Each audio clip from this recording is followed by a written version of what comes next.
Welcome back. Well, according to the CDC, more than 9 people a day are killed in the U.S. in crashes involving a distracted driver. Being more focused and courteous when on the road can have a great impact on your family's driving behaviors. Publisher and editor of Before the Wheel, Scallon, is here to share how changing your driving habits can influence your entire family's overall safety and, I would say, peace of mind. Yes. Add to that. Great to see you. Thank you. It's always a little stressful for me when you're here because it makes me think about my teenager driving, and she's about to start driving school. So this is a great topic. Let's go through first a little bit about this self-test that you say we should all kind of be doing, because if we do this self-test, we can kind of figure out what type of driver that we are, right? Yes, definitely. And it's kind of to go through a list of items and ask yourself, are you really, doing those things, or are you doing more of the distracted behaviors? Why does it matter if we're a courteous driver?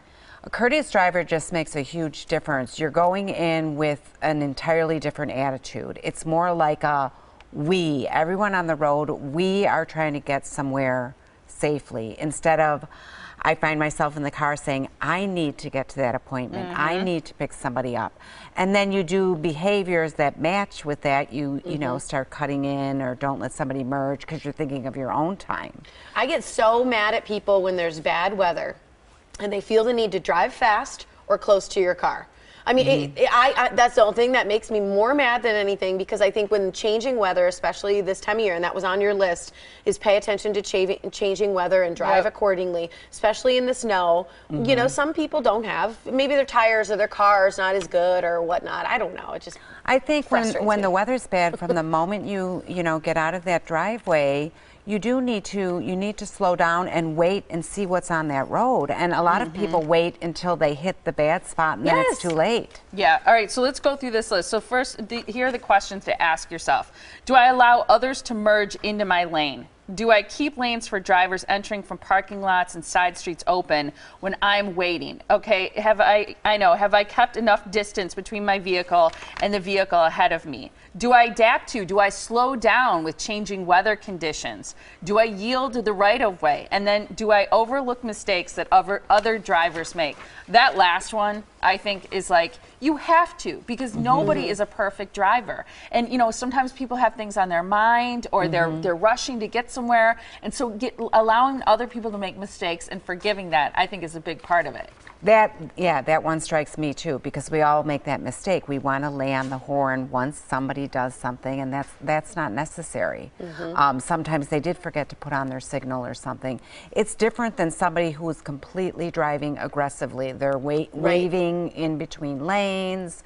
They've rushed up to squeeze in front of everybody else. That's completely different. The next question to ask yourself is, are you a focused driver? And these things, I think it's tough, because I think most people are guilty of doing at least one thing on this list at some time or another. And focusing is a big thing. It's using your cell phone, eating, drinking, reaching, music, speeding, exhaustion, using alcohol or drug use. Hopefully you're not guilty of the last two.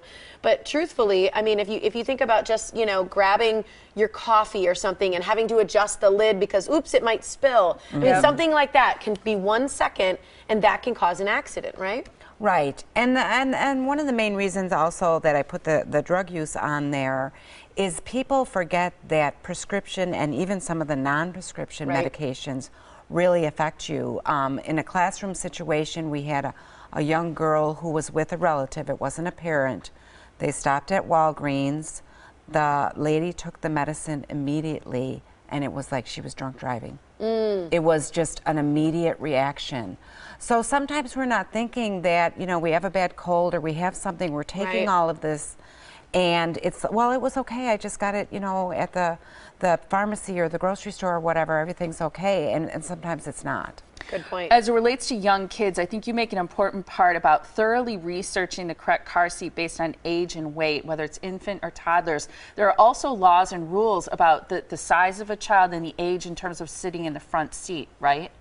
Right. You definitely don't want like anyone under 12 in the front seat. And as far as the babies, it's always the rear-facing car seat. It goes up to about 22 pounds. And you have to buy one, do research based on your lifestyle. If you maybe have a parent or somebody who's helping with babysitting and you're switching a lot, certain car seats make that easier.